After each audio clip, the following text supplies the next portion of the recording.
ناظرین، اب ہم بات کریں گے مزید مختلف پہلوؤں سے ذوالقرنین علیہ السلام پر۔ اِنَّا مَكَنَّا لَهُ فِي الْأَرْضِ وَآتَيْنَاهُ مِن كُلِّ شَيْءٍ سَبَبًا، اس میں کچھ شک نہیں ذوالقرنین وہ تھا جسے مکن دیا تھا ہم نے زمین میں، یعنی ذوالقرنین وہ تھا جسے ہم نے زمین میں اقتدار و اختیار دیا تھا۔ اللہ سبحانہ وتعالیٰ نے زمین میں مکن دیا تھا، تو سوال یہ پیدا ہوتا ہے کہ کیا اللہ ایسے ہی کسی کو زمین میں مکن دے دیتا ہے؟ مثلا اگر آپ اپنی قیمتی سے قیمتی شے کسی کو دیکھ بھال کے لیے دیتے ہیں تو کیا ایسے ہی دے دیں گے؟ نہیں، بلکہ پہلے اسے ہر لحاظ سے آزمائیں گے۔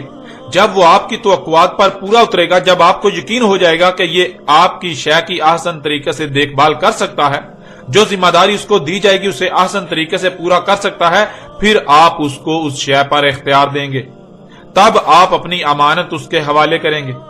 بالکل ایسے ہی اللہ سبحانہ وتعالیٰ کا بھی قانون ہے کہ وہ اگر کسی کو اپنی امانت دیتا ہے تو وہ ایسے ہی نہیں دے دیتا، بلکہ اللہ پہلے اسے ہر لحاظ سے آزماتا ہے، اسے آزمائشوں میں ڈالتا ہے، فتنے میں ڈالتا ہے۔ جب وہ ثابت قدم رہے، وہ اپنے آپ کو اس امانت کا اہل ثابت کرے، اللہ تب اپنی امانت اسے سونپتا ہے۔ تو ناظرین، یہاں سوال یہ پیدا ہوتا ہے کہ جسے اللہ سبحانہ وتعالیٰ نے ذوالقرنین کہا، یعنی وہ شخص جسے زمین کے دونوں مخصوص کرن دیے گئے، زمین کے مغرب و مشرق تک کا اقتدار دیا گیا، مکن دیا گیا، حکومت دی گئی، کیا اللہ نے اسے بغیر آزمائش میں ڈالے، یعنی بغیر امتحان فتنے میں ڈالے ہی زمین کے دونوں مخصوص کرن دے دیے، زمین کے مغرب و مشرق تک کا اقتدار دے دیا، مکن دے دیا؟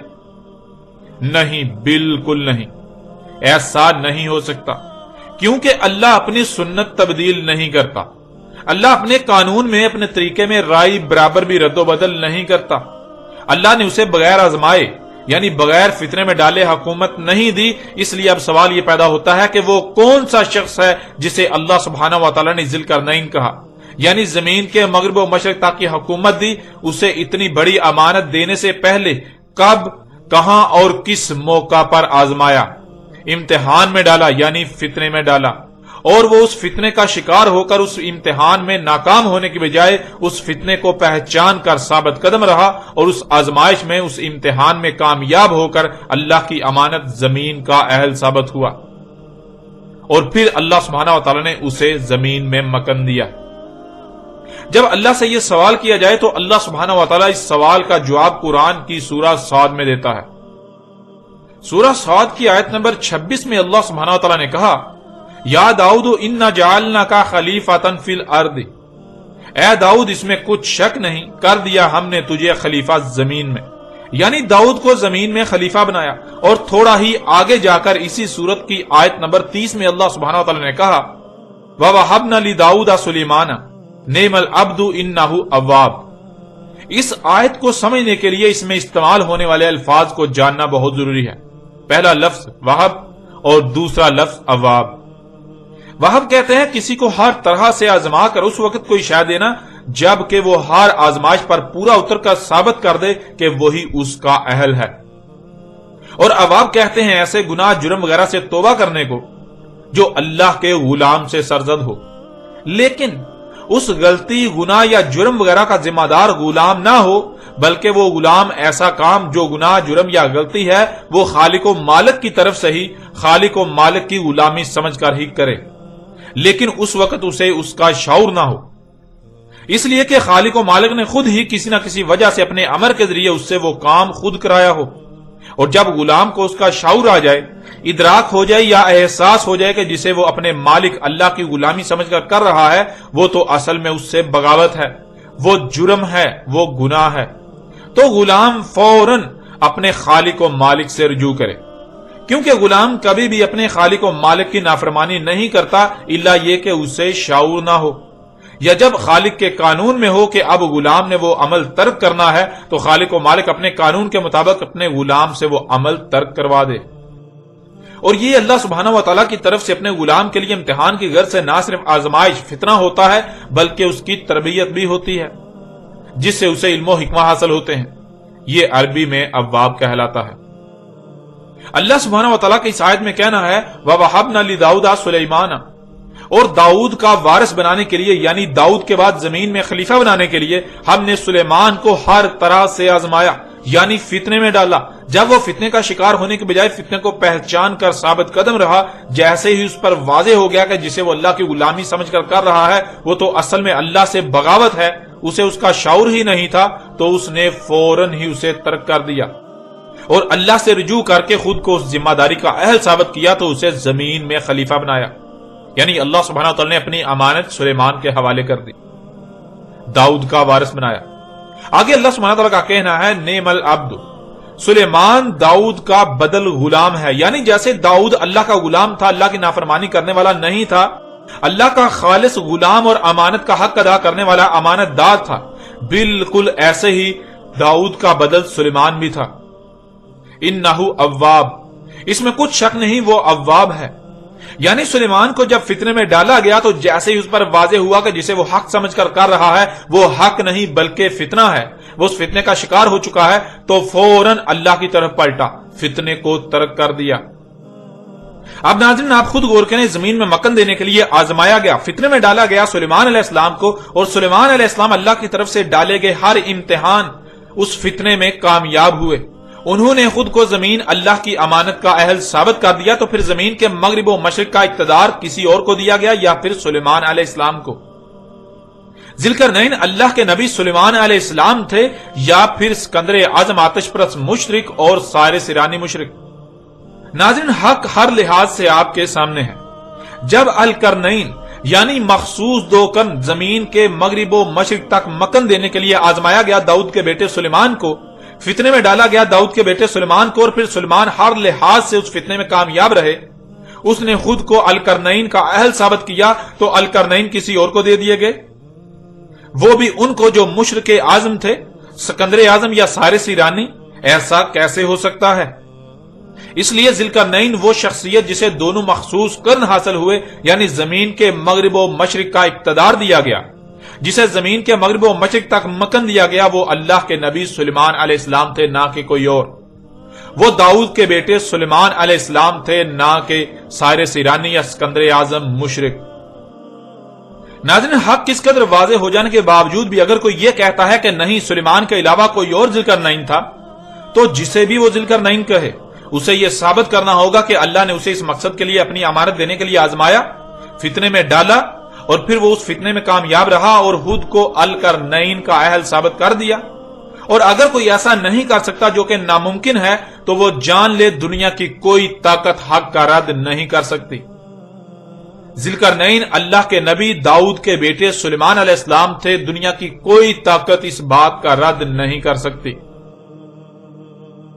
پھر ناظرین دیکھیں اللہ سبحانہ تعالی نے سورہ صاد میں آگے یہ بات بھی بالکل واضح کر دی کہ سلیمان علیہ السلام کو فتنے میں ڈالا تھا، یعنی سلیمان کو آزمایا تھا، اور پھر اس کے بعد جو کچھ ہوا وہ بھی اللہ سبحانہ وتعالی نے اس قرآن میں اگلی آیات میں بالکل واضح کر دیا۔ سورہ صاد کی آیت نمبر 34 میں اللہ سبحانہ وتعالی کا کہنا ہے وَلَقَدْ فَتَنَّا سُلَيْمَانَ وَأَلْقَيْنَا عَلَى كُرْسِيِّهِ جَسَدًا ثُمَّ أَنَابَ۔ وَلَقَدْ فَتَنَّا سُلَيْمَانَ، اور تحقیق کے یعنی تم اپنی تحقیق کر لو، اپنے گوڑے دوڑا لو، جو کہا جا رہا ہے یہی حق ہے، یہی حقیقت تمہارے سامنے آئے گی کہ فتنے میں ڈالا تھا ہم نے سلیمان کو، یعنی آزمایا ہم نے سلیمان کو، اور وہ فتنہ کیا تھا اللہ سبحانہ وتعالی نے وہ بھی آگے واضح کر دیا۔ وَأَلْقَيْنَا عَلَى كُرْسِيِّهِ جَسَدًا، اور ڈالا تھا ہم نے اس کی کرسی پر ایک جسد، ثُمَّ أَنَابَ، پھر حق واضح ہونے پر فوراً پلٹا، اللہ سے رجوع کیا۔ ناظرین جیسا کہ دجال کے موضوع پر گزشتہ ایک ساتھ میں یہ بات کھول کھول کر واضح کی جا چکی کہ وہ اقوام جو اس قرآن کے نزول سے پہلے زمین پر آباد تھیں، جیسے کہ قوم نوح، قوم عاد، قوم سمود، قوم لوط، قوم شعیب یا پھر آل فرعون وغیرہ، وہ لوگ قوت میں بہت بڑھ کر تھے۔ یعنی آج انسانوں کو جو قوت حاصل ہے مشینوں کی صورت میں، ایجادات کی صورت میں، اور بلند و بانگ عمارتوں، آسائشوں، سہولتوں، آسانیوں کی صورت میں، یا پھر اسلحے و بارود کی صورت میں، وہ قومیں موجودہ قوم یعنی دنیا میں آباد موجودہ لوگوں سے ان سب میں 90% بڑھ کر تھی۔ موجودہ قوم یعنی دنیا میں آباد موجودہ لوگوں کے پاس جو ٹیکنالوجی ہے، جو ایجادات ہیں، یہ جو قوت ہے، یہ ان قوموں کا 10% بھی نہیں ہے۔ جیسے موجودہ قوم یعنی دنیا میں آباد موجودہ لوگ اپنی ایجادات کا ایک ہی پہلو سامنے رکھتے ہوئے اسے ترقی کا نام دیتے ہیں، اسے سائنسی ترقی کا نام دیتے ہیں اور اس کے دوسرے پہلو سے بالکل غافل ہیں، اسے نظر انداز کر دیتے ہیں یا انہیں نظر ہی نہیں آتا۔ بالکل یہی معاملہ ان قوموں کا بھی تھا۔ جیسے موجودہ قوم یعنی دنیا میں آباد موجودہ لوگ اپنی ایجادات، ان سائنسی ایجادات کا ایک ہی پہلو سامنے رکھتے ہوئے اسے سائنسی ترقی کا نام دیتے ہیں اور اس کے دوسرے پہلو سے بالکل غافل ہیں، اسے نظر انداز کر دیتے ہیں یا انہیں نظر ہی نہیں آتا۔ بالکل یہی معاملہ ان قوموں کا بھی تھا۔ اور جب ترقی کے نام پر زمین و آسمانوں میں کیا گیا فساد عظیم ظاہر ہوا تو وہ قومیں اس کا ایسے شکار ہوئی کہ ان کا نام و نشان تک مٹ گیا۔ یعنی جدیدیت اور ترقی کے نام پر جب ان قوموں نے بھی موجودہ قوم کی طرح زمین و آسمانوں میں مفسد اعمال کیے اور جب ان مفسد اعمال کے رد عمال انتہائی تباہ کن ہلاکتوں کی صورت میں وقوع پذیر ہوئے تو ان کے اپنے ہی ہاتھوں سے کیے جانے والے اعمال کے سبب ان کا نام و نشان تک مٹ گیا، اور بعد والوں کو جو پیچھے بچے جو کچھ وہ چھوڑ کر گئے تھے اس کا وارث بنا دیا گیا۔ آل فرعون کو جب غرق کیا گیا تو جو کچھ آل فرعون چھوڑ کر گئے اس کا وارث پیچھے رہ جانے والوں کو بنا دیا گیا، یعنی مصری قوم کو۔ اور پھر بعد میں جا کر جب داؤد علیہ السلام کو زمین میں خلیفہ بنایا گیا، یعنی داؤد علیہ السلام کو اقتدار حاصل ہوا، تو داؤد علیہ السلام نے مصر کو بھی فتح کر لیا۔ مصر فتح کرنے سے مصری قوم جو کہ نسل در نسل آل فرعون جو کچھ ترک کیے ہوئے تھے اس کی وارث تھی، مصری قوم کے پاس علم اور اسباب تھے تو داؤد علیہ السلام کو وہ علم و اسباب حاصل ہو گئے، یعنی داؤد علیہ السلام کو اس وقت کی اعلیٰ ترین ٹیکنالوجی حاصل ہوئی جس سے داؤد علیہ السلام کا اقتدار مزید مضبوط ہو گیا۔ اور جب داؤد کے بعد اس کے بیٹے سلیمان کو اقتدار منتقل ہوا تو اس وقت سلیمان کو اتنا علم نہیں تھا، لیکن سلیمان خالص اللہ کا غلام تھا۔ سلیمان نے دیکھا کہ جو کچھ اسے وراثت میں ملا ہے یہ سب عوام کی خدمت کے لیے ہے اور یہی اس کی ذمہ داری ہے۔ یوں سلیمان علیہ السلام نے وراثت میں ملنے والی ٹیکنالوجی کو عوام کی فلاح و بہبود کے نام پر استعمال کرنا شروع کر دیا، انسانیت کی خدمت کے نام پر استعمال کرنا شروع کر دیا۔ جدید سفر کے ذرائع کی مارکیٹیں وجود میں آ گئی، بیجوں میں جنیاتی تبدیلیاں کر کے زیادہ خوشنما اور کم وقت میں فصلیں اگائی جانے لگیں، جس سے بیماریاں اور فساد آہستہ آہستہ بڑھنے لگا۔ سلیمان کو اس بات کا اندازہ نہیں تھا کہ ان بیماریوں کے بڑھنے کی وجوہات کیا ہیں، بلکہ وہ الٹا اپنے سائنسدانوں کو ان بیماریوں پر قابو پانے کے لیے ادویات کی تیاری میں لگائے رہا کہ وہ انسانیت کی خدمت کر رہے ہیں، یعنی وراثت میں ملنے والے تمام وسائل و اسباب کو انسانیت کی خدمت کے نام پر استعمال کیا جانے لگا جو کہ در حقیقت فساد تھا۔ اور پھر ایک وقت ایسا آیا کہ سلیمان کے ہاں ایک بچہ پیدا ہوا جو نامکمل اور بے جان در تھا، جس وجہ سے سلیمان پر اس فتنے کی حقیقت بالکل چاک ہو گئی۔ جب سلیمان کے اپنے ہاں ایسا بچہ پیدا ہوا جو نامکمل اور بے جان دار تھا، تب سلیمان نے کہا کہ یہ اللہ کی خلق نہیں ہو سکتی، کیونکہ اللہ کے لیے تو ہے ہی حمد۔ اللہ ایسا خلق نہیں کرتا جس میں حمد نہ ہو، جس میں خامیاں، خرابیاں اور نقائص ہوں۔ اللہ تو احسن الخالقین ہے۔ اللہ جو بھی خلق کرتا ہے وہ احسن خلق کرتا ہے، ایسا بہترین خلق کرتا ہے جس سے بہتر اور کوئی نہ ہو، اور جو احسن نہیں ہے، جس میں خامیاں خرابیاں ہوں، وہ اللہ کی خلق نہیں ہو سکتی، اس کا خالق اللہ نہیں ہو سکتا۔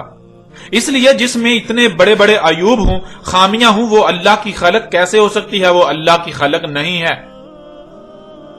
ان خرابیوں اور عیوب کا ذمہ دار اللہ نہیں بلکہ کوئی اور ہے۔ اللہ کی خلق میں شرک کیا گیا، اللہ کے ساتھ اس کی خلق میں مداخلت کی گئی، اللہ کی خلق میں شرک کیا گیا جس وجہ سے ایسا بچہ پیدا ہوا۔ تو حق کیا ہے اسے جاننے کے لیے سلیمان علیہ السلام نے اس نامکمل اور بے جان دردنما پیدا ہونے والے بچے پر تحقیقات کا حکم جاری کر دیا۔ جب تحقیقات کی گئیں کہ ایسا بچہ پیدا ہونے کی وجوہات کیا ہیں تو یہ بات سامنے آئی کہ جو کھاؤ گے وہی پروڈکٹ وجود میں آئے گی، جو کھاؤ گے وہی بنے گا۔ جو فصلیں اگائی جا رہی ہیں وہ انتہائی کم وقت میں زیادہ سے زیادہ اور خوش نما تو ہیں، لیکن ان کے استعمال کرنے والوں کو فساد ہی کا سامنا کرنا پڑے گا، کیونکہ انسانی جسم کو جن عناصر کی ضرورت ہوتی ہے ان میں وہ تمام عناصر نہیں پائے جاتے، اور ان کی مقدار و معیار بھی وہ نہیں ہوتا جو انسانی جسم کو درکار ہوتا ہے۔ یعنی ساری کی ساری ذمہ داری حکومت پر عائد ہوئی۔ ناظرین، جیسے آج کوئی واقعہ ہوتا ہے تو اس کی حقیقت جاننے کے لیے تحقیقاتی کمیٹی تشکیل جاتی ہے جو تحقیقات کر کے اصل وجوہات اور اصل محرکات کو سامنے لاتی ہے۔ بالکل ایسے ہی جب سلیمان کے اپنے ہاں ایسا بچہ پیدا ہوا جو نامکمل اور بے جان تھا، ایک دڑ تھا، تو سلیمان نے یہ بات جاننے کے لیے کہ ایسا کیسے ہوا، کیوں ہوا، تحقیقاتی کمیٹی تشکیل دی، اس کی مکمل تحقیقات کروائیں۔ جب اس بچے پر تحقیقات کی گئیں تو اس کی ساری ذمہ داری حکومت پر عائد ہوئی۔ حکومت کے سربراہ چونکہ سلیمان علیہ السلام تھے، اس لیے ساری ذمہ داری سلیمان کی کرسی پر پڑی کہ سلیمان جو کہ ریاست کا سربراہ ہے، اس کی اجازت اور اس کے احکامات سے ہی بیجوں میں جنیاتی تبدیلیاں کی جا رہی ہیں، اس کے حکم سے ہی حکومتی سرپرستی میں انسانیت کی خدمت کے نام پر یہ سب ہو رہا ہے۔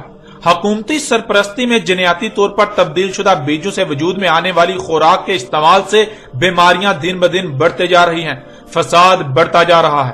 تو جب ساری ذمہ داری سلیمان کی کرسی پر پڑی، تب سلیمان پر واضح ہوا کہ وہ فتنے کا شکار ہو چکا تھا، جسے وہ ترقی اور انسانیت کی خدمت کے نام پر کر رہا تھا، جسے وہ اللہ کی غلامی سمجھ کر رہا تھا، اصل میں تو یہ سب فساد ہے، یہ دجال ہے۔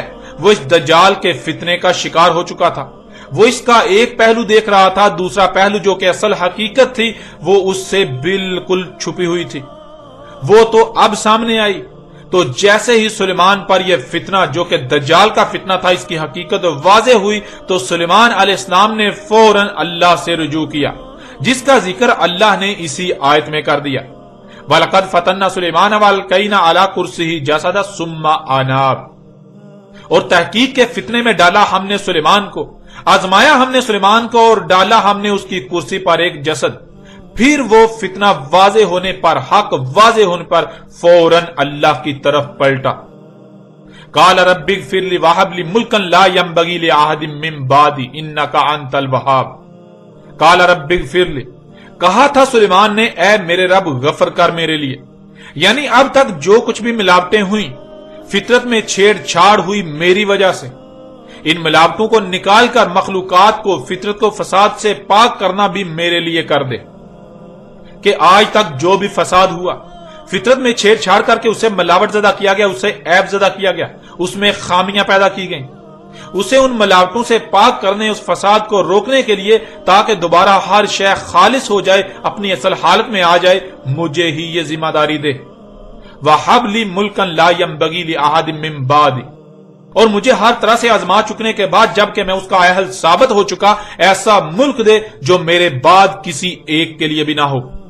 اِنَّكَ أَنْتَ الْوَهَّابُ، اس میں کچھ شک نہیں، تو ہی ہے جو ہر طرح سے آزما کر اس کا اہل ثابت ہو جانے کے بعد دے رہا ہے۔ ناظرین، اسے ایک مثال سے سمجھ لیجئے۔ مثال کے طور پر آپ کسی ایسے کارخانے میں کام کرتے ہیں جس کے بارے میں معاشرے میں مشہور ہے کہ وہ ادویات بنا کر انسانیت کی خدمت کر رہا ہے، لیکن حقیقت یہ نہیں ہے، بلکہ حقیقت اس کے بالکل برعکس ہے۔ حقیقت یہ ہے کہ اس کارخانے میں ادویات نہیں، بلکہ ادویات کے نام پر زہر تیار کر کے لوگوں کو کھلایا جا رہا ہے، لوگوں کی زندگیوں کے ساتھ کھیلا جا رہا ہے، اور لوگ اس دھوکے کا شکار ہیں، یعنی ہر کوئی اسے مسیحا ہی سمجھتا ہے۔ اب اگر آپ سے کوئی یہ کہتا ہے کہ آپ جس کارخانے میں کام کرتے ہیں وہاں ادویات نہیں بلکہ زہر بنا کر لوگوں کو کھلایا جا رہا ہے، لوگوں کی زندگیوں کے ساتھ کھیلا جا رہا ہے، تو کیا آپ ساری دنیا کے برعکس اس بات کو مان لیں گے؟ نہیں، آپ بالکل نہیں مانیں گے، کیونکہ آپ اپنی آنکھوں سے دیکھ رہے ہیں اور اپنے کانوں سے سن رہے ہیں کہ اکثریت کے نزدیک وہ کارخانہ ادویات بنا کر انسانیت کی خدمت کر رہا ہے۔ وہ کارخانہ اور اس کے مالکان تو انسانیت کے لیے مسیحا ہے، تو آپ اس کے بالکل برعکس بات کیسے مان سکتے ہیں؟ آپ کیسے مانیں گے؟ آپ بھی اسے مسیحا ہی تسلیم کریں گے۔ لیکن کل کو ایسا ہو کہ آپ کا اپنا بچہ بیمار ہوتا ہے، آپ اسی کارخانے کی تیار شدہ دوائی اپنے بچے کو کھلاتے ہیں جس میں آپ کام کرتے ہیں، جسے ساری دنیا مسیحا سمجھتی ہے، اور نتیجہ یہ نکلتا ہے کہ آپ کے بچے کی موت ہو جاتی ہے۔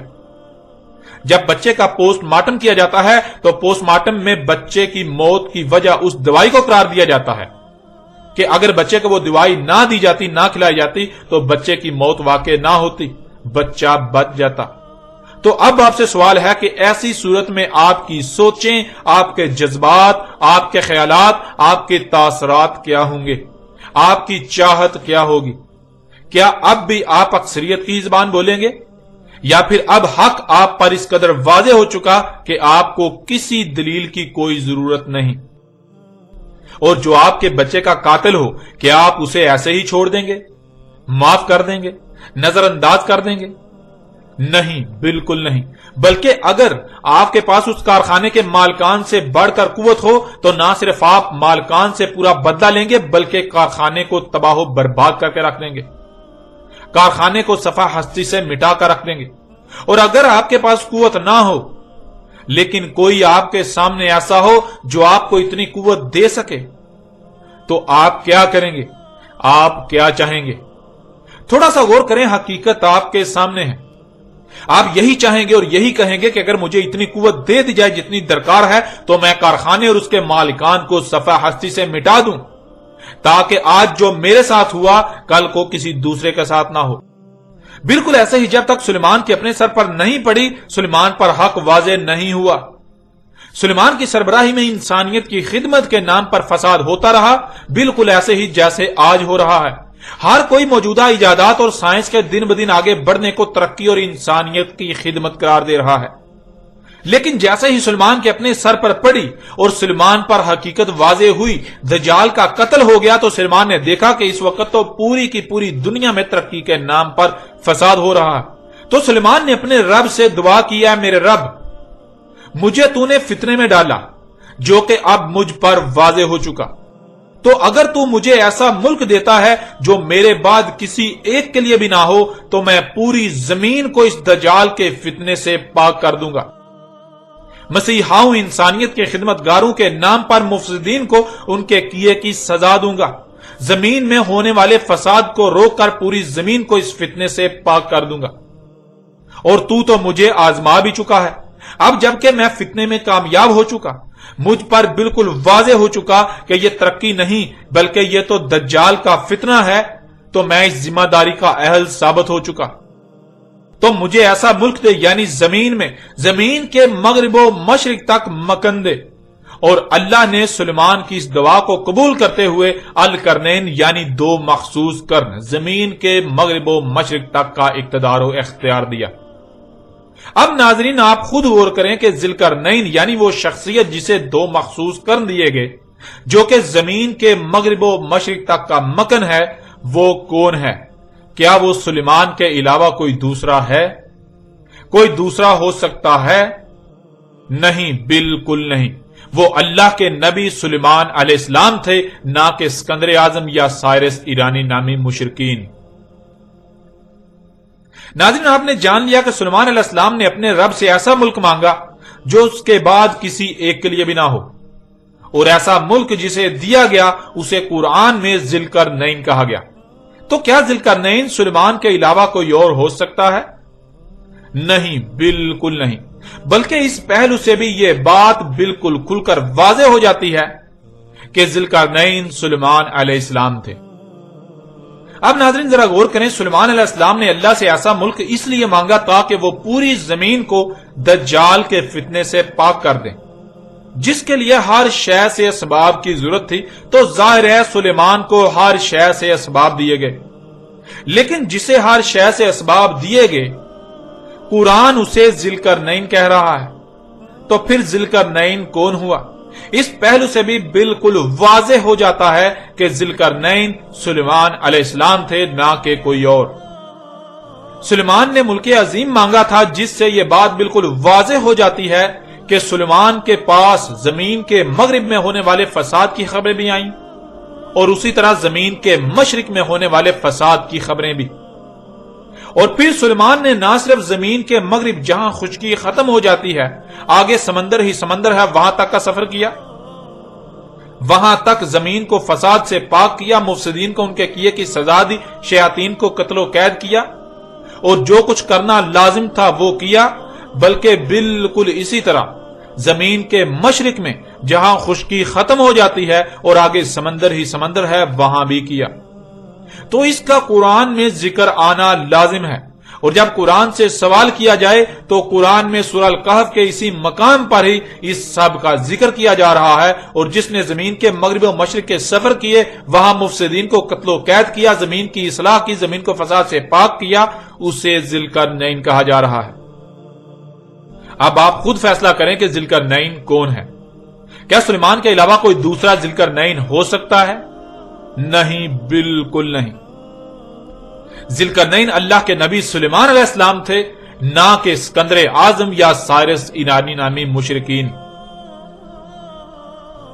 پھر ناظرین سورہ صاد کی ان آیات میں دیکھیں جو اس وقت آپ کو سکرین پر نظر آ رہی ہیں۔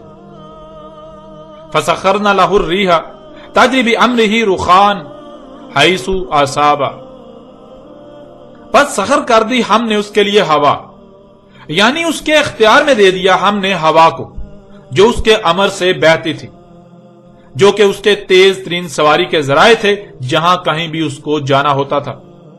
وَالشَّيَاطِينَ كُلَّ بَنَاءٍ وَغَوَّاصٍ، اور شیاطین کو اس کے اختیار میں دے دیا، یعنی شیاطین پر اسے دسترس دے دی، جو ہر طرح کی تعمیرات کرنے والے تھے، مادی یا غیر مادی تعمیرات، اور وہ تعمیرات بھی سمندروں میں پانیوں میں غوطہ زن ہو کر بنائی گئیں، یا وہ شیاطین بھی اس کی دسترس میں دے دیے جو پانیوں میں سمندروں میں غوطہ خوری کرنے والے تھے۔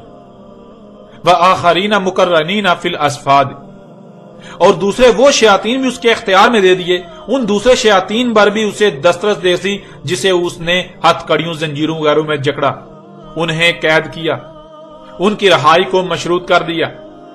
ھذا عطاؤنا فامنن او امسک بغیر حساب، یہ ہماری عطا ہے جو ہم نے اسے عطا کیا، بس وہ انہیں امان دے، یعنی ان پر دسترس پائی تو ان کو ان کی چاہت کے مطابق رہا کر دے، انہیں کوئی سزا نہ دے یا انہیں رہا کرے، ان سے جو چاہے کام لے، جہاں چاہے ان کا استعمال کرے، کسی بھی قسم کا کوئی حساب نہیں لیا جائے گا۔ سلیمان علیہ السلام کو جب دجال کے فتنے میں ڈالا گیا اور انہوں نے دجال کے فتنے کو پہچان کر فوراً اللہ سے رجوع کیا، اللہ کی امانت کے اہل ثابت ہوئے، تو سلیمان علیہ السلام نے ایسا ملک مانگا جو اس کے بعد کسی ایک کو بھی نہ دیا جائے، جو اس کے بعد کسی ایک کے لیے بھی نہ ہو۔ تو نہ صرف سلیمان کو ایسا ملک دیا گیا، بلکہ اگلی آیات میں اللہ سبحانہ وتعالی نے جو کچھ سلیمان کو عطا کیا اور جیسے عطا کیا اس کا ذکر بھی کر دیا، جیسے کہ سلیمان کے لیے ہوا کو مسخر کیا اور وہ اپنے تیز ترین سواری کے ذرائع سے جہاں چاہتے انتہائی تیز رفتاری سے سفر کرتے۔ یہاں سوال یہ پیدا ہوتا ہے کہ وہ سفر انہوں نے کہاں اور کیوں کیے، تو اگلی ہی آیات میں اس سوال کا جواب بھی دے دیا۔ سلیمان کو ایسے ایسے ماہر شیاطین پر دسترس دی گئی جو ہر طرح کی مادی اور غیر مادی تعمیرات کے ماہر تھے، اور وہ بھی جو پانیوں میں سمندروں میں غوطہ خوری کے ماہر تھے، اور وہ شیاطین بھی جنہیں سلیمان نے ہتھ کڑیوں میں مضبوطی سے جکڑ کر قید کیا، جن کی رہائی کو مشروط کر دیا۔ تو جب سلیمان نے ان لوگوں پر دسترس پائی تو اللہ نے سلیمان سے کہا کہ انہیں امان دے یا ان سے کام لے، انہیں قید کر، انہیں سزا دے، تجھ سے کسی قسم کا کوئی حساب نہیں لیا جانے والا۔ ناظرین، اس سے پہلی بات تو یہ ثابت ہو جاتی ہے کہ سلیمان نے تیز ترین فضائی سفر کے ذرائع سے جو سفر کیے، ان کا مقصد زمین میں ہونے والے فساد کی جڑ مفسدین شیاطین، جنہیں انسان سائنسدانوں کا نام دیتے ہیں، یا وہ لوگ جو دنیا پر براہ راست اثر انداز ہونے کی صلاحیت رکھتے ہیں، ان تک پہنچنے، ان پر دسترس پانے کے لیے سفر کیے۔ اور پھر جب انہیں قتل و قید کیا تو اس کا اختیار بھی اللہ نے سلیمان کو ہی دے دیا، سلیمان جو چاہے ان کے ساتھ کرے۔ اور حیران کن طور پر اسی واقعے کو ایک دوسرے پہلو سے سورہ الکہف میں سلیمان کی جگہ ذوالقرنین کا لفظ استعمال کرتے ہوئے بیان کیا گیا۔ فَأَتْبَعَ سَبَبًا حَتَّى إِذَا بَلَغَ مَغْرِبَ الشَّمْسِ وَجَدَهَا تَغْرُبُ فِي عَيْنٍ حَامِيَةٍ وَوَجَدَ عِندَهَا قَوْمًا قُلْنَا يَا ذَا الْقَرْنَيْنِ إِمَّا أَن تُعَذِّبَ وَإِمَّا أَن تَتَّخِذَ فِيهِمْ حُسْنًا قَالَ أَمَّا مَنْ ظَلَمَ فَسَوْفَ نُعَذِّبُهُ ثُمَّ يُرَدُّ إِلَى رَبِّهِ فَيُعَذِّبُهُ عَذَابًا نُكْرًا وَأَمَّا مَنْ آمَنَ وَعَمِلَ صَالِحًا فَلَهُ جَزَاءً الْحُسْنَى وَسَنَقُولُ لَهُ مِنْ أَمْرِنَا يُسْرًا ثُمَّ اتْبَعَ سَبَبًا حتى إذا بلغ مطلع الشمس وجدها تطلع على قوم لم نجعل لهم من دونها سترا كذلك وقد أحطنا بما لديه خبرا ثم اتبع سببا حتى إذا بلغ بين السدين وجد من دونهما قوما لا يكادون يفقهون قولا۔ ناظرین، وہ شخصیت جسے ذوالقرنین کہا گیا، اس کی پہچان کے لیے بتا دیا گیا کہ ذوالقرنین وہ ہے جس کو نہ صرف زمین میں مکن دیا بلکہ ہر شے سے اسباب دیے۔ ان اسباب میں سے سبب کے ذریعے جب اس کے پاس خبر آئی زمین کے مغرب کی طرف ہونے والے فساد کی، تو اس نے اس کی اتباع کی، یعنی اس کے پیچھے پڑا۔ پھر جہاں پہنچا وہاں ایک ایسی قوم کو پایا جو مفسد قوم تھی، یعنی زمین میں فساد کرنے والے لوگ۔ اور جب ذوالقرنین نے ان پر دسترس پا لی تو اللہ نے کہا قلنا یا ذوالقرنین اما ان تعذب و اما ان تتخذ فیہم حسنا، اے ذوالقرنین، یعنی اے وہ جسے دو مخصوص کر دیے گئے زمین کے مغرب و مشرق، تجھے اختیار ہے، تو جو چاہے ان کے ساتھ کر۔ اگر تو چاہے تو انہوں نے جو فساد کیا ان کے کیے کہ انہیں سزا دے، اور تو چاہے تو ان کو سزا دینے کے بجائے ان میں حسن اخذ کر۔ یعنی زمین میں ہونے والے فساد کی روک تھام کے لیے اگر یہ تیرے کام آ سکتے ہیں، مخلوقات پر احسان کرنے کے لیے یہ تیرے کام آ سکتے ہیں، تو ان سے وہ کام لے، تجھ سے ان کے بارے میں کوئی حساب نہیں لیا جائے گا۔ اور پھر جب وہ شخصیت جسے ذوالقرنین کہا گیا وہ مشرق میں پہنچی اسباب کی اتباع میں، تو وہاں بھی اس نے وہی کیا اور وہاں بھی اللہ نے اس سے وہی کہا۔ اب ناظرین آپ خود غور کریں، اللہ سبحانہ تعالیٰ نے ایک ہی واقعے کو دو مختلف پہلو سے قرآن میں بیان کیا۔ ایک مقام پر نام کے ساتھ ذکر کیا سلیمان، اور دوسرے مقام پر سلیمان نام کی بجائے لفظ ذوالقرنین کا استعمال کیا، جس کے معنی وہ شخص جسے دونوں مخصوص قرن حاصل ہوئے، جو کہ زمین کے مغرب و مشرق تک مکن ہے۔ اس پہلو سے بھی یہ بات بالکل کھل کر واضح ہو جاتی ہے کہ ذوالقرنین کوئی اور نہیں بلکہ اللہ کے نبی سلیمان علیہ السلام تھے۔ وہ سلیمان علیہ السلام ہی تھے جس نے مغرب و مشرق کے سفر کیے اور وہاں شیاطین جو کہ زمین میں فساد کے ذمہ دار تھے ان پر دسترس پائی، تو انہیں اللہ نے ہر قسم کا اختیار دے دیا کہ انہیں سزا دے، یا پھر وہ زمین میں فساد ختم کرنے میں، زمین کی اصلاح کرنے میں معاون ثابت ہوتے ہیں تو ان سے کام لے، اس سے کوئی حساب نہیں لیا جائے گا۔ اس لیے ذوالقرنین کوئی اور نہیں بلکہ سلیمان علیہ السلام تھے۔ پھر ناظرین ذرا غور کریں، جب ذوالقرنین مغرب و مشرق میں زیر سمندر بنائی جانے والی صدین یعنی دو رکاوٹوں کے درمیان پہنچا، تو وہاں جس قوم یعنی جن لوگوں کو پایا ان کے بارے میں قرآن کیا کہتا ہے؟ ثم اتبع سببا حتى اذا بلغ بين السدين وجد من دونهما قوما لا يكادون يفقهون قولا۔ پھر اس نے اتباع کی سبب کی یہاں تک کہ پہنچا مغرب اور مشرق والی دونوں رکاوٹوں کے درمیان، یعنی پہلے اس نے مغرب کا سفر کیا، وہاں مفسدین شیاطین کو قتل و قید کیا تو وہاں ایک صد قائم کی، پھر مشرق کی طرف سفر کیا تو وہاں بھی وہی کیا، وہاں بھی ایک صد قائم کی، پھر ان صدین یعنی مغرب و مشرق والی دونوں رکاوٹوں کے درمیان پہنچا تو وہاں بھی نہ صرف دو رکاوٹیں پائیں بلکہ ان کے علاوہ ایک قوم کو بھی پایا، ایسی قوم جو کسی ایک بھی بات کو سمجھنے کے قریب بھی نہ تھی۔ لیکن اس کے باوجود وہ شخصیت جسے ذوالقرنین کہا گیا اس نے نہ صرف ان کی ہر بات کو سمجھا بلکہ انہیں اپنی ہر بات سمجھائی بھی۔ اب ناظرین ذرا غور کریں، اگر سکندر اعظم یونانی یا سائرس ایرانی مشرکین ان دونوں میں سے کوئی ایک بھی ذوالقرنین تھا تو انہیں ایسی صلاحیت حاصل تھی کہ وہ کسی ایسی قوم سے بات چیت کر سکتے تھے، ان کا مسئلہ سمجھ سکتے تھے، انہیں اپنی ہر بات سمجھا سکتے تھے، جو لوگ کسی ایک بھی بات کو سمجھنے والے نہیں تھے۔ اور اگر اللہ سے سوال کریں کہ اے اللہ وہ کون سا شخص تھا جسے ایسے اسباب بھی دیے گئے جن کے ذریعے وہ ان سے بھی بآسانی کلام کر سکتا تھا جو کوئی ایک بھی بات سمجھنے کی صلاحیت نہیں رکھتے تھے، تو اللہ نے اس سوال کا جواب بھی قرآن میں بالکل واضح دے دیا۔ سورہ نمل کی آیت نمبر 18 اور 19 میں اللہ سبحانہ وتعالی کا کہنا ہے حتی اذا اتوا علی واد النمل قالت نملۃ یا ایھا النمل ادخلوا مساکنکم لا یحطمنکم سلیمان وجنودہ وهم لا یشعرون فتبسم ضاحکا من قولها وقال رب اوزعنی ان اشکر نعمتک التی انعمت علی وعلی والدی وان اعمل صالحا ترضاہ وادخلنی برحمتک فی عبادک الصالحین۔ سورہ نمل کی ان آیات میں اللہ سبحانہ تعالیٰ نے یہ بات واضح کر دی کہ سلیمان علیہ السلام وہ شخصیت تھے جنہیں انسان تو انسان بلکہ جاندار یہاں تک کہ چیونٹیوں تک سے کلام کرنے کی صلاحیت دی گئی تھی۔ سلیمان علیہ السلام وہ شخصیت تھے جنہیں ایسے اسباب بھی دیے گئے تھے جن سے وہ ہر کسی سے کلام کر سکتے تھے، وہ ایسے لوگوں سے بھی کلام کر سکتے تھے، بات کر سکتے تھے جو کوئی ایک بات بھی سمجھنے کی صلاحیت نہیں رکھتے تھے۔ ناظرین سے یہ بات بالکل کھل کر واضح ہو جاتی ہے کہ ذوالقرنین کوئی اور نہیں بلکہ اللہ کے صالح نبی سلیمان علیہ السلام تھے، جنہوں نے ایک ایسی قوم سے بآسانی کلام کیا جو کسی ایک بھی بات کو سمجھنے یا سمجھانے کی صلاحیت نہیں رکھتی تھی۔ اور اگر سورہ نمل کی ان آیات کو سامنے رکھا جائے تو سلیمان علیہ السلام کا چیونٹیوں کا کلام سمجھنے کا ذکر کرنا آخر کس مقصد کے لیے قرآن میں بیان کیا گیا؟ اللہ سبحانہ وتعالیٰ کچھ بھی بغیر کسی مقصد کے نہیں کرتا، وہ جو بھی کرتا ہے حق کے ساتھ یعنی کسی نہ کسی مقصد کے لیے کرتا ہے، اس کے ہر کام کے پیچھے کوئی نہ کوئی مقصد ضرور ہوتا ہے۔ تو ذرا غور کریں، ایک شخص کا چیونٹیوں کی بات کو سمجھنے کی صلاحیت رکھنے کا ذکر کرنا کس مقصد کے لیے بیان کیا گیا؟ سورہ الکہف میں بیان کیے جانے والے ذوالقرنین کے واقعے کی روشنی میں دیکھیں تو یہ بات بالکل کھل کر واضح ہو جائے گی کہ اللہ سبحانہ وتعالی نے ذوالقرنین کو واضح کرنے کے لیے قرآن میں یہ آیات اتاری۔ اس کے علاوہ ان آیات کے جو مقاصد ہیں ان پر بھی آگے چل کر اپنے موضوع کے تحت بات ہوگی، لیکن یہاں اس پہلو سے بھی یہ بات بالکل کھل کر واضح ہو جاتی ہے کہ ذوالقرنین اللہ کے نبی سلیمان علیہ السلام تھے، نہ کہ کوئی اسکندر اعظم یا سائرس ایرانی نامی مشرک۔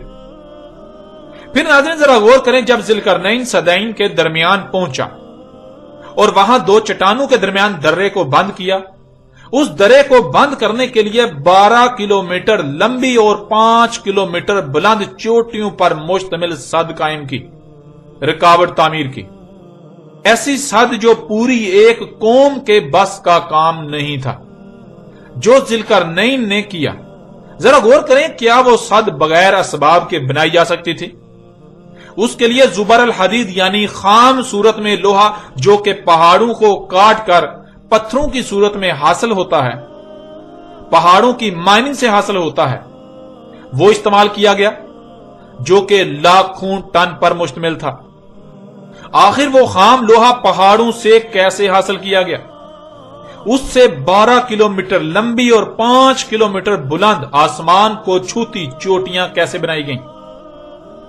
ان سب کے لیے نہ تو صرف ماہر تعمیرات جنہیں انجینئرز وغیرہ کہا جاتا ہے ان کی ضرورت ہوتی ہے، بلکہ انتہائی باری مشینری کی بھی ضرورت ہوتی ہے۔ اور یہ سب اسباب کس کو دیے گئے؟ کس کے اختیار میں ایسے ماہر انجینئرز تھے؟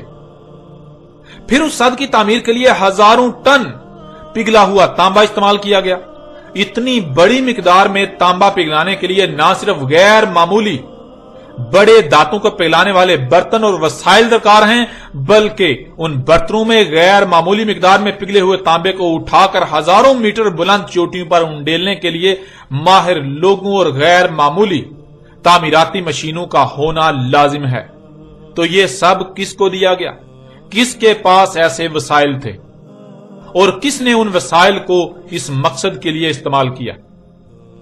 جب اللہ سے یہ سوالات کیے جائیں تو اللہ سبحانہ وتعالی قرآن میں ان کے جوابات یوں دیتا ہے، وَلَقَدْ آتَيْنَا دَاوُدَ مِنَّا فَضْلًا يَا جِبَالُ أَوِّبِّ مَعَهُ وَالطَّيْرَ وَأَلَنَّا لَهُ الْحَدِيدَ، اور تحقیق کہ ہم نے دیا داؤد کو ہم سے فضل، اے پہاڑوں اویبی ہو جاؤ اس کے ساتھ، اور اے فضا میں تیرنے والو تم بھی۔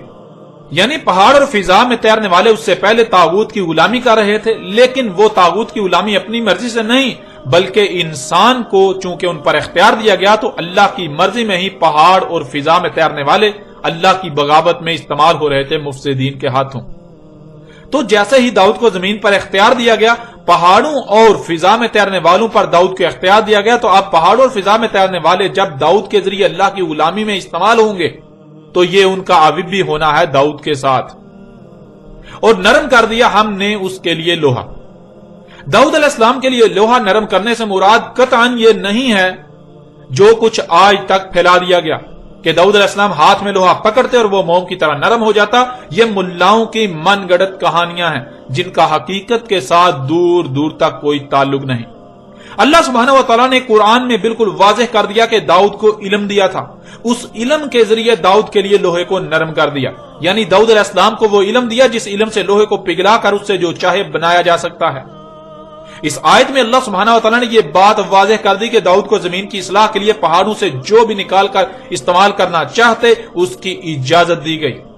داؤد علیہ السلام پہاڑوں سے خام صورت میں لوہا نکال کر اسے پگھلا کر خالص کرتے اور پھر اس سے ہتھیار وغیرہ بناتے، اور بعد میں سلیمان کو داؤد کا وارث بنایا گیا، جیسا کہ اس آیت میں واضح کر دیا وَوَارِثَ سُلَيْمَانَ دَاؤُدَ، یعنی جیسے پہاڑوں کو زمین کی اصلاح کے لیے جہاں بھی استعمال کرنے کی ضرورت پڑے داؤد کو اس کی اجازت دی گئی تھی، بالکل ایسے ہی وہ فضل سلیمان کو بھی حاصل ہو گیا داؤد کا وارث بننے سے۔ ناظرین، یوں اس سوال کا جواب اللہ سبحانہ تعالیٰ نے اس آیت میں ہی دے دیا کہ ذوالقرنین نے جو دو چٹانوں کو خام لوہے سے بند کیا وہ خام لوہا پہاڑوں کی صورت میں سلیمان کو عطا کیا گیا، اس لیے ذوالقرنین کوئی اور نہیں بلکہ سلیمان علیہ السلام تھے۔ اس وقت آپ کو سکرین پر سورہ نمل کی آیت نمبر 16 اور 17، سورہ سبا کی آیت نمبر 12، 13 اور سورہ صاد کی آیت نمبر 36، 37، 38 اور 39 نظر آ رہی ہیں۔ ان آیات میں اللہ سبحانہ تعالیٰ کا کہنا ہے کہ سلیمان کو داؤد کا وارث بنا دیا، سلیمان کو علم دیا گیا، وہ علم جو سلیمان کے بعد کسی کو بھی حاصل ہوا نہ ہو سکے گا۔ سلیمان کو ہر شے میں سے دیا گیا۔ سلیمان کے لیے اس کے لشکر، اس کی فوجیں جنوں ان سے اکٹھی کی گئیں۔ سلیمان کو ہواؤں میں سفر کرنے کے تیز ترین سواری کے اسباب بھی دیے گئے، ہوا کو مسخر کر دیا گیا، ہر طرح کی تعمیرات کرنے والے ماہر سے ماہر شیاطین میسن سلیمان کے اختیار میں دے دیے گئے، سمندروں میں غوطہ خوری اور سمندروں میں کسی بھی طرح کے کام کرنے والے ماہرین دیے گئے۔ سلیمان کے لیے پگھلے ہوئے تانبے کا چشمہ جاری کر دیا گیا، یعنی بڑی مقدار میں تانبا سلیمان نے کہیں ایسے پگھلا کر استعمال کیا جیسے کہ تانبے کا چشمہ جاری کر دیا گیا ہو۔ جنوں ان سے ہر طرح کے ماہرین، سائنسدان، انجینئر، تعمیراتی کاموں کے ماہر، ایجادات کرنے والے، سب کے سب سلیمان کے لیے کام کرتے تھے، ہر طرح کا جدید ترین اسلحہ بناتے، اور وہ سب کا سب بناتے جو پہلی ہلاک شدہ اقوام بھی بنا چکی تھیں۔ جس کی بھی اللہ کے قانون میں زمین کی اصلاح کے لیے ضرورت ہوتی، وہ سب وہ سلیمان کے لیے بناتے۔ لوہے، تانبے اور دانتوں کو پگھلانے کے لیے اتنے بڑے بڑے برتن جن میں دانتیں، لوہا اور تانبا وغیرہ پگھلایا جاتا جیسے کہ تالاب ہوں، وہ سلیمان کو دیے گئے۔ پہاڑوں کی طرح بلند و بانگ اور غیر متزلزل چوٹیاں بنانے کے لیے ایسی چوٹیاں جنہیں کوئی کھود نہ سکے، ڈھا نہ سکے، سوراخ نہ کر سکے، جن میں کوئی نقب نہ لگا سکے، بنانے کے لیے پگھلے ہوئے تانبے اور لوہے وغیرہ کو اٹھانے اور انڈیلنے والے ایسے بڑے بڑے برتن کہ جنہیں پکڑنے اور انڈیلنے کے لیے کنڈے لگے ہوئے ہوں، ان سے پہاڑوں کی طرح بلند و بانگ غیر متزلزل چوٹیاں بناتے سلیمان کے لیے اس کے حکم سے۔ ایسے ایسے ماہر شیاطین سلیمان کے اختیار میں دے دیے۔ ناظرین ذرا غور کریں، اس سب کے سب کی ضرورت تو ذوالقرنین کو تھی، ان سب کے سب کا استعمال تو ذوالقرنین نے کیا، لیکن یہ سب کچھ دیا گیا سلیمان کو تو ذوالقرنین کون ہوا؟ ناظرین اب ذرا غور کریں، اس سب کے سب کی ضرورت تو ذوالقرنین کو تھی، لیکن یہ سب کا سب دیا گیا سلیمان کو تو ذوالقرنین کون ہوا؟ ذوالقرنین سلیمان علیہ السلام تھے، اور ان سب کا استعمال تو ذوالقرنین نے کیا، لیکن یہ سب کا سب دیا گیا سلیمان کو تو ذوالقرنین کون ہوا؟ ذوالقرنین سلیمان علیہ السلام تھے۔ ایسے ماہرین تعمیرات اور تعمیراتی اسباب یعنی مشینیں وغیرہ تو ذوالقرنین کے پاس ہونی چاہیے تھی، کیونکہ یہ سب کا سب تو استعمال کیا ذوالقرنین نے، لیکن یہ سب کا سب دیا گیا سلیمان کو تو ذوالقرنین کون ہوا؟ ظاہر ہے سلیمان ہی ذوالقرنین تھا۔ غیر معمولی مقدار میں تو تانبے کو پگھلا کر ذوالقرنین نے استعمال کیا صد کی تعمیر میں، لیکن غیر معمولی مقدار میں تانبا دیا گیا سلیمان کو، اسے پگھلانے کے لیے تالابوں کی مانند کنڈے لگے برتن جن سے ان تالابوں نماد برتنوں میں پگھلے ہوئے تانبے کو نہ صرف پگھلایا جا سکے اور پگھلایا بلکہ اٹھایا جا سکے، اور اٹھایا کس نے؟ سلیمان نے۔ اور جن مشینوں، جس قوت سے اٹھایا گیا، یہ سب کا سب کسے دیا گیا؟ یہ سب کا سب دیا گیا سلیمان کو تو ذوالقرنین کون ہوا؟ ظاہر ہے ذوالقرنین تو سلیمان اللہ کا نبی ہی تھا، نہ کہ کوئی اور۔ پھر ناظرین 12 کلومیٹر لمبی اور 5 کلومیٹر بلند چوٹیاں بنائیں ذوالقرنین نے دو چٹانوں کو درمیان سے بند کرنے کے لیے، لیکن ان چوٹیوں کو بنانے کا تمام تر ساز و سامان اور ماہرین دیے گئے سلیمان کو، جنہوں نے سلیمان کے حکم سے ایسی بلند و بانگ اور غیر متزلزل چوٹیاں بنائیں جنہیں کوئی توڑ نہ سکے، ہلا نہ سکے، ان میں کوئی نقب نہ لگا سکے، ان میں کوئی سوراخ نہ کر سکے، انہیں کوئی ہلا نہ سکے، اور یہ بنائیں زمین میں اصلاح کی غرض سے، فساد کا رستہ روکنے کی غرض سے۔ تو پھر آپ خود غور کریں کہ ذوالقرنین کون ہوا؟ کیا ذوالقرنین سلیمان کے علاوہ کوئی اور تھا، ہے اور ہو سکتا ہے؟ نہیں، بالکل نہیں۔ یوں اس حوالے سے بھی بالکل واضح ہو گیا کہ ذوالقرنین اللہ کے نبی سلیمان علیہ السلام تھے۔ زمین کے مغرب و مشرق میں زمین کی اصلاح کے لیے، مفسدین کا رستہ روکنے کے لیے، ان سے جنگ کرنے کے لیے سفر کیے ذوالقرنین نے، جس کے لیے نہ صرف سفری اسباب کی ضرورت تھی بلکہ اللہ کے دشمنوں سے مقابلے کے لیے انتہائی جدید اور قوت کا حامل اسلحہ ذوالقرنین کو درکار تھا۔ لیکن ایسا اسلحہ بنانے کے ماہرین دیے گئے سلیمان کو، ایسا اسلحہ وہ بناتے تھے سلیمان کے لیے، یعنی اسلحہ دیا گیا سلیمان کو اور استعمال کرنے والے کو ذوالقرنین کہا جا رہا ہے۔ تو کیا یہ دو الگ الگ شخصیات کا ذکر کیا جا رہا ہے یا پھر ایک ہی شخصیت کا ذکر کیا جا رہا ہے؟ ایک ہی شخصیت کا ایک مقام پر اس کا نام کے ساتھ ذکر کیا جا رہا ہے اور دوسرے مقام پر اس کے اسم یعنی اسے جو خاص صلاحیت یا خاصیت حاصل تھی اس سے اس کا ذکر کیا جا رہا ہے۔ یوں ناظرین اس پہلو سے بھی یہ آپ پر بالکل کھل کر واضح کر دیا گیا کہ ذوالقرنین اللہ کے نبی سلیمان علیہ السلام تھے، نہ کہ کوئی اور۔ پھر ناظرین تماثیل یعنی وہ جو گزشتہ ہلاک شدہ اقوام بنا چکی تھیں، بالکل انہی کی مثل کی ضرورت پڑی ذوالقرنین کو۔ جیسے کہ آپ دیکھتے ہیں مصر میں آج بھی آل فرعون کے غیر متزلزل چوٹیوں کی صورت میں آثار موجود ہیں، جنہیں آج اس جدید دور میں بھی معجزات اور عجائب تسلیم کیا جاتا ہے۔ قوم نوح پر طوفان آیا، اس میں لہریں پہاڑوں کی مانند کئی کئی کلومیٹر بلند تھیں، جس کی وجہ یہ تھی کہ قوم نوح اتنی بلندی پر پہنچ چکی تھی۔ ان کی عمارتیں پہاڑوں کی مانند کئی کئی کلومیٹر بلند تھیں۔ ان عمارتوں کو بنانے کے لیے غیر معمولی قوت کی حامل مشینیں تھیں، اور ان سب کی تماثیل کی ضرورت تو ذوالقرنین کو پیش آئی۔ آل فرعون کی مثل چوٹیاں تعمیر کرنے کی ضرورت تب پیش آئی جب ذوالقرنین صدین کے درمیان پہنچا۔ وہاں دو چٹانوں کو درمیان سے بند کرنا تھا، انہیں بند کرنے کے لیے قوم نوح کی تماثیل کی ضرورت تھی۔ اور ان آیات میں اللہ سبحانہ تعالیٰ کا کہنا ہے کہ جن کو سلیمان نے قید کیا ہوا تھا، شیاطین جن و انس کو، وہ سلیمان کے لیے جو اللہ کے قانون میں ہوتا تماثیل بناتے، یعنی وہ بالکل ویسا ہی بناتے جیسا ہلاک شدہ اقوام بنا چکی تھیں۔ تو ناظرین آپ غور کریں کہ پھر ذوالقرنین کون ہوا؟ کیا سلیمان کے علاوہ کوئی اور ذوالقرنین ہو سکتا ہے؟ نہیں، بالکل نہیں۔ وہ اللہ کے نبی سلیمان علیہ السلام تھے، نہ کہ اسکندر اعظم یا سائرس ایرانی نامی مشرکین۔